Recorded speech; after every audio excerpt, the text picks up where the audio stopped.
বুদ্ধিমানের কাজ এক তীর দুই শিকার, এটাই বুদ্ধিমানের কাজ। তীর একটা, শিকার হবে কয়টা? এই জন্য একটা জমানা ছিল ছিল ছিল একদিন মনে হয় শুনাইছিলাম আপনাদেরকে, আবু আব্দুল্লাহ জাজুলি রহমতুল্লাহ আলাই এখনো মিশরে আছে, ওনার বংশধর, ওনাদের সিলসিলা এখনো মিশরে আছে। বড় আল্লাহওয়ালা ছিলেন। আরব ভূখণ্ডে এক বাক্যে ওনার জমানায় ওনাকে মানতেন। উনি একদিন বাহির হয়েছেন সফরে, আগে তো পায়দল সফর ছিল, তো নামাজের সময় হয়ে গেছে, নামাজের সময় হয়ে গেছে, কিন্তু পানি পাইতেছিলেন না।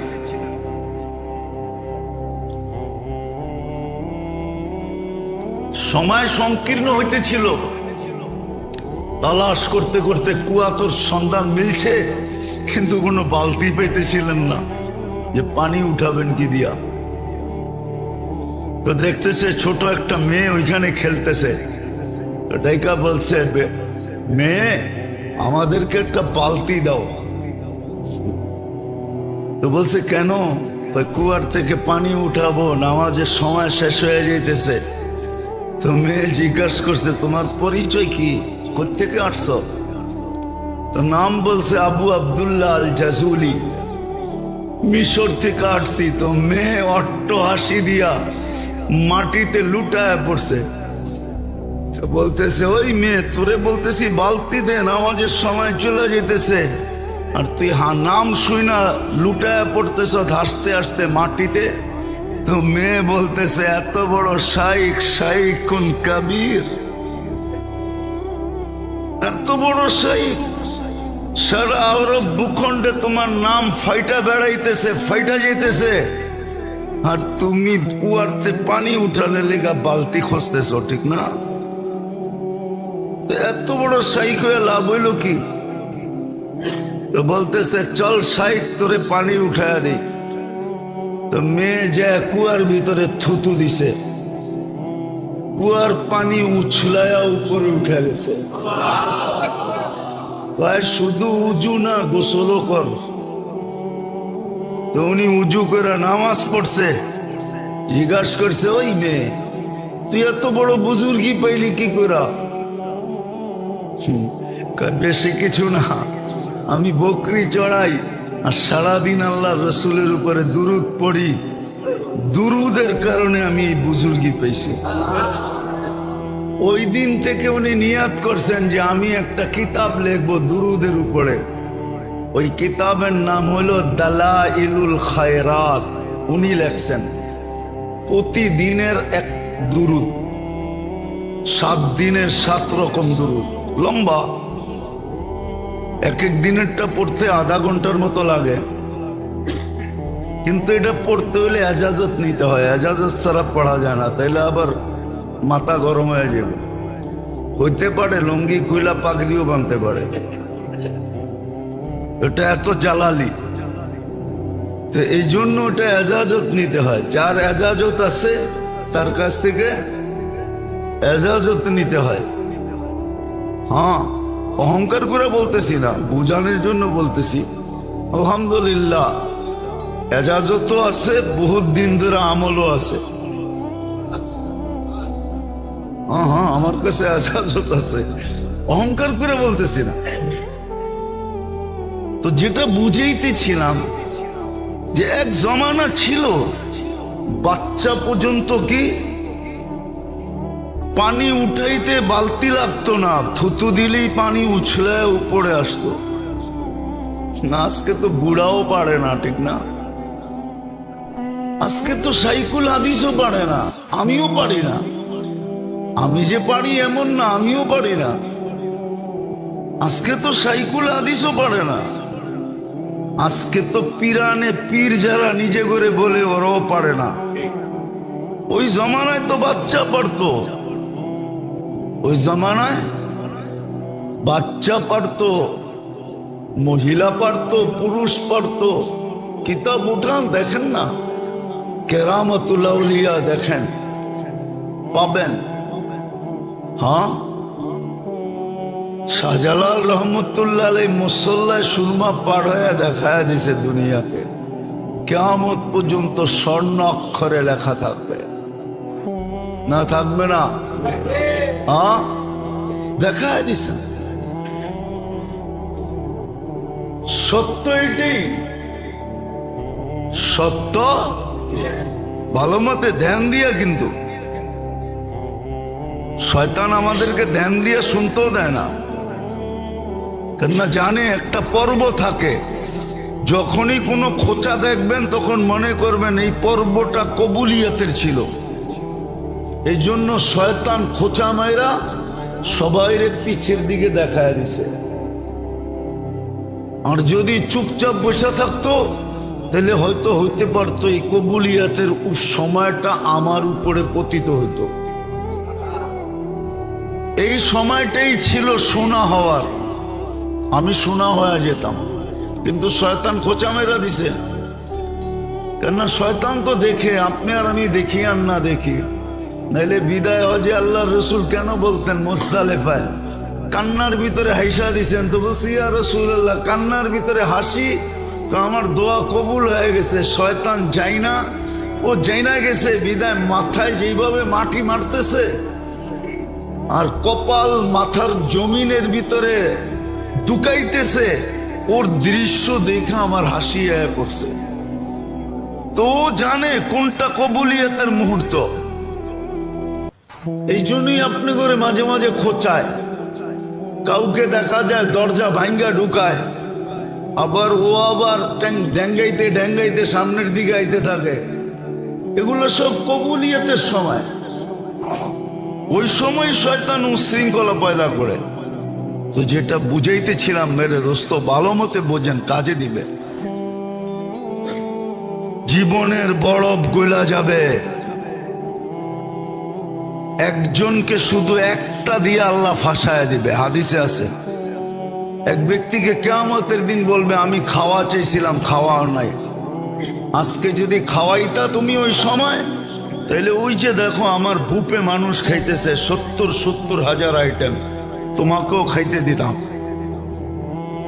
শুধু এক দিনের একটা আমল দিয়া ফাঁসায় দিবে। তো বন্দা বলবে আপনি কখন খাইতে চাইলেন? আপনি চাবেন আমি দিব না, এটা তো হইতেই পারে না। তো আল্লাহ চিত্র তুলে ধরবে, চিত্র। এই যে দেখো ভিক্ষুক হাত পাততেছে আমার নামে, যে এক লোকমা খাওয়ায় দাও। তুমি তাড়ায় দিছিলা, ওকে খাওয়ায় দিলে আমাকেই খাওয়ানো হইতো, আজকে আমিও বুপে খাইতে দিতাম। এক আমল দিয়া ফাঁসায় দিবে, যাও আজকে সড়ো। আরেকজনকে আনবে, বলবে তোমার কাছে আমি কাপড় চাইছিলাম, তুমি আমাকে কাপড় পরাও নাই। তো বলছে আল্লাহ আপনি কাপড় চেয়েছেন আর আমি পড়াই নাই, এটা হয়তো হয় কি কইরা?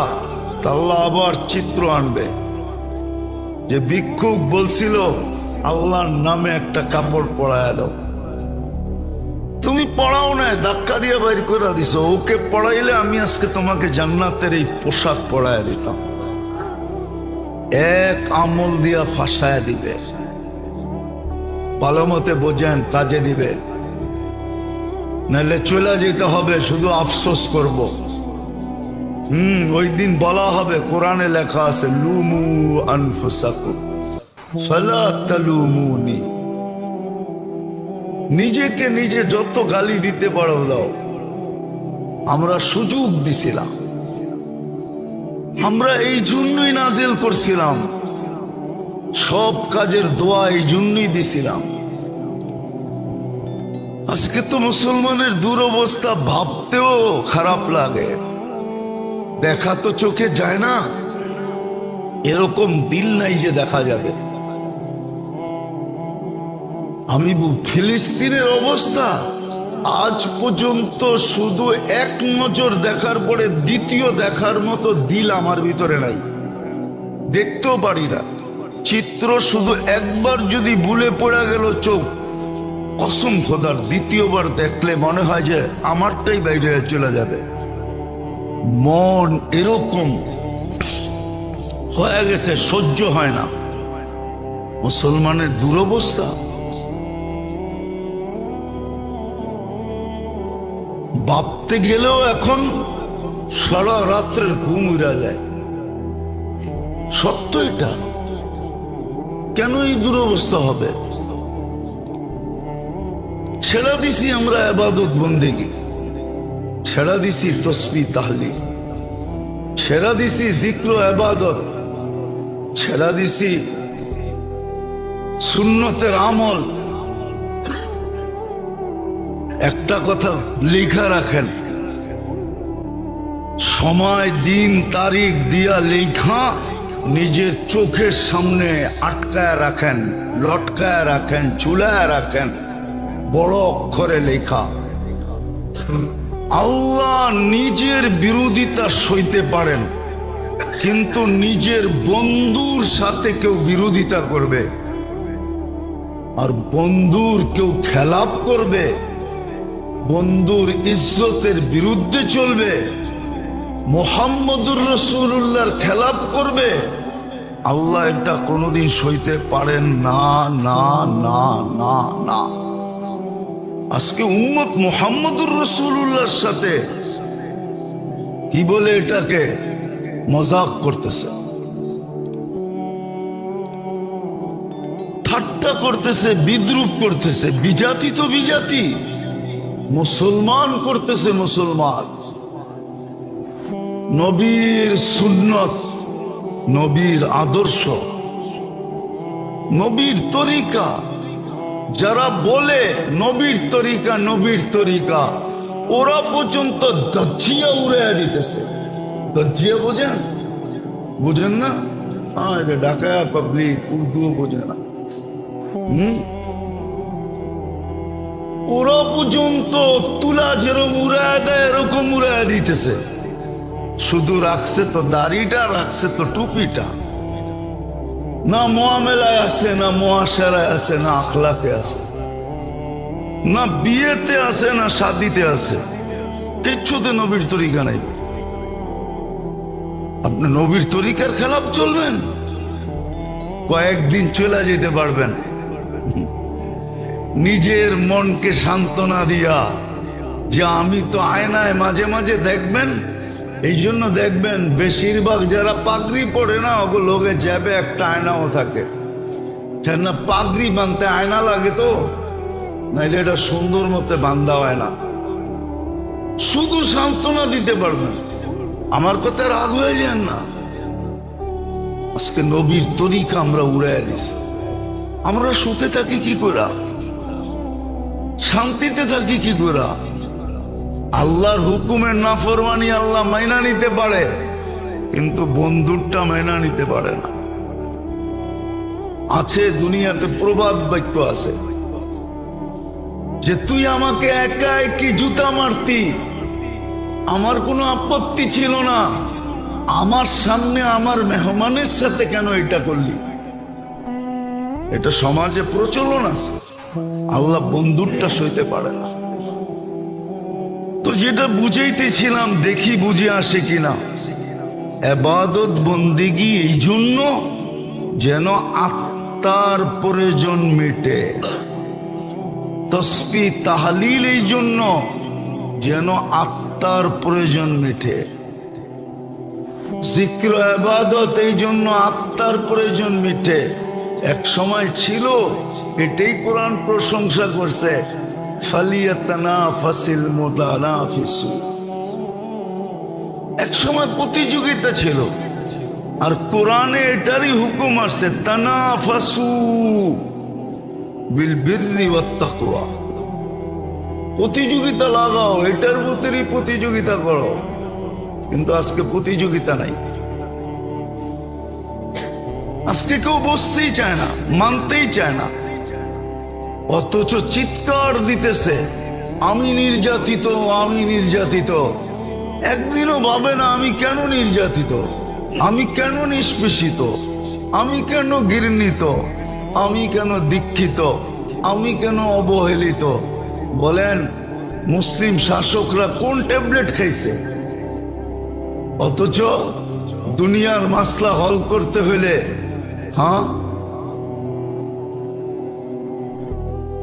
দুনিয়ার মাসলা হল করতে হলে 2 মিনিটের দরকার ছিল। মুসলিম সমাজের মাসলা হল করতে হলে 2 মিনিটের সময়। মুসলমান শাসকরা যদি বলতো যে আমরা 250 কোটি 60টা মুসলিম দেশ, আমরা নিজেরা একটা অপরে ভাগ করে চলবো না, তোদের সাথে সম্পর্ক না টম্পর্ক। তোমাদের যখন পীড়িত 2 কোটির সাথে 200-250 কোটির সাথে না, তো 2 কোটি লয়ে পড়া থাকো। তোমাদের যখন পীড়িত এক দেশের সাথে, ওড়ে লয়ে ঘুমাও।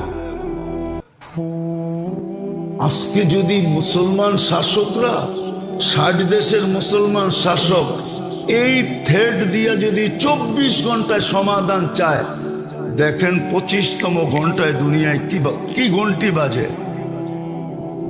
কিন্তু কি ট্যাবলেট খাইছে, ওরা মুখেই খুলতে পারে না, ওরা বলতেই পারে না,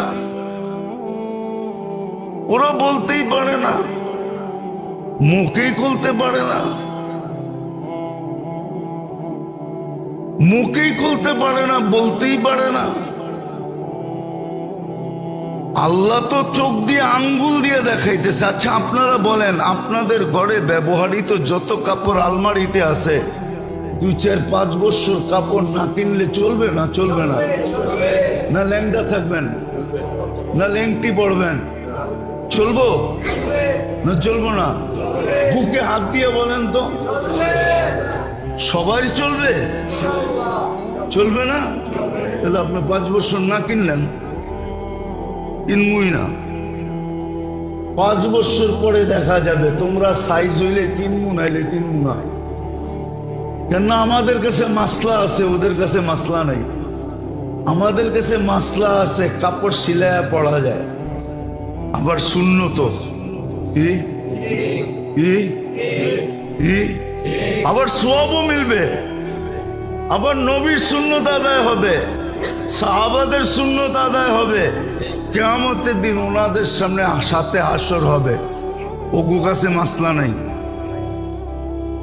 আম্মু কাছে তো মাসলাও আছে, সিলায়া পড়ন যায়। কি আগে তো পড়তোই, মা চাচি করে দেখছি শাড়ি সিলা গেলে সিলায়া পড়তেন। একবারে না পারলে স্বামীকে বলতেন, এখন আর পারা যায় না, দেখো চেষ্টা করে একটা শাড়ি আনতে পারো কিনা। তখন স্বামী একটাই না দিছে। এখন তো প্রতি মাসে কয় আসে দিকে কি হয়েছে, বান্ধবী সান্ধবী দেখো না, ওরা ম্যাচিং করে দাওয়াতে যায়, আমি ম্যাচিং করে যাব না। এই জন্য যত দাওয়াত তত ড্রেস, ঠিক না? হ্যাঁ সত্য তো? হ্যাঁ, অসুবিধা নেই, আমার কাছে যুক্তি আছে, আমি যুক্তি দিয়ে মিলাই দিতেছি আপনাদেরকে। মুসলমান 10 বছর না কিনলেও চলবে, কিন্তু ওগো চলবে না। কেন? ওদের সিস্টেম নাই ব্যবহৃত কাপড় আলমারিতে রাখার। ওদের সিস্টেম হলো ব্যবহৃত কাপড় ডাস্টবিনের মতো বক্স রাখা আছে রাস্তায়, ওইটায় রাখো। কিদা বিদায় ওরা না কিনলে 2 দিন পরে ল্যাংটা। কি 2 দিন পরে? নাইলে বিকেনি পড়া করতে হইব। আমরা কাপড় পরেই ঘুরব। কিন্তু কি ট্যাবলেট খাইছে আমার শাসকরা, এটা তো জানি না। মুসলিম জগতের লিডাররা কোন ট্যাবলেট খাইছে, কোন ট্যাবলেট খাইয়া ফেলছে ওরা জানি না। যে ওরা এক হইতে পারে না, মুখ খুলা বলতেও পারে না।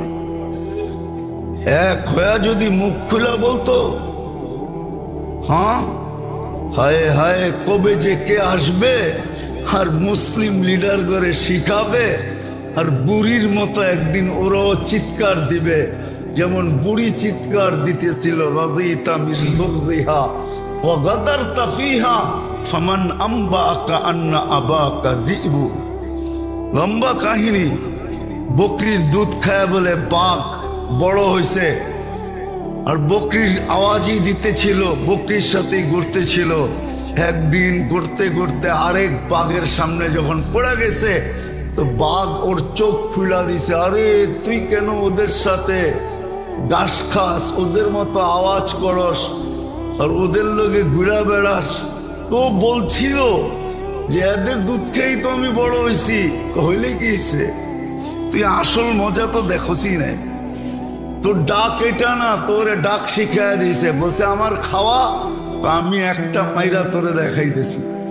তো মাইরা যখন রক্তে মুখ লাগা দিয়েছে, খায়া দেখে ঘাসে আর কি মজা, রক্তে তো আরো মজা, গোশতে তো আরো মজা। তো দুইজনে মিলা পুরা বকরির পাল সাফা করে দিছে।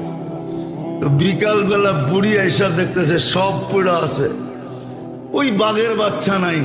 তো বুড়ি চোখের পানি মুছতেছে আর বলতেছে আরবিতে কবিতা, রদিতা মিন দুররিহা ও গাদারতা ফিহা, এর স্তনের দুধ খাই তো তুই বড় হইলি, হায় তুই এদের সাথে গাদ্দারি করলি কি করে।